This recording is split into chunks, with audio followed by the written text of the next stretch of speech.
Tides on the America's Cup course play a key role in a team's tactical game. Vast amounts of water stream out of two huge bays each day, which is the ebb tide, and then Pacific seawater rushes back on the flood tide around 6 hours later.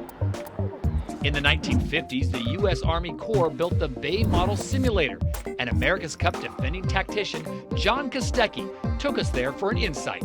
This is one of the best venues in the world to race sailboats. We have strong winds and these challenging currents, and an exciting place here along the city front to watch all the racing. The Bay Model speeds up the tidal cycle by 100 times. A useful tool for John Kostecki, who's raced these waters for 45 years. We're looking at the Bay Model. You know, you can really see the different contours and the depths here, and how the current is really changing and is different, you know, every minute. There's that incredible amount of water that rushes in through the gate. The difference in speed over the ground can be almost 2.5 knots from the right side of the race course to the left side of the race course here. We'll have a little play around here, look at some of the different strengths. And so here it's an ebb tide, and you can quite clearly see here it's running, you know, a lot less speed than out there in the middle.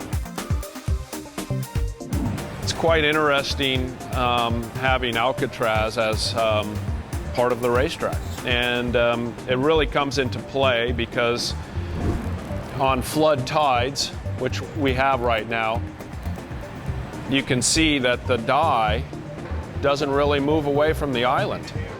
You see Alcatraz Island right in the middle there with this flood current. That's where all the big relief is on the race course. You see those two quick tacks that both boats did? It's really a San Francisco Bay playbook. You have to play the tidal cone behind Alcatraz. Most spectators will be able to recognize that there is the shallow area because the water really gets kicked up, and you get some rough waves, sometimes breaking waves in that area.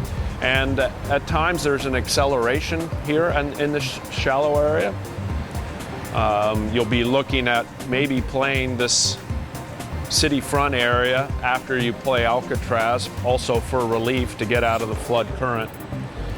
And yeah, it's challenging, exciting, and you know, fun to compete and fun to watch. It's probably the best venue in the world to have a sailboat race.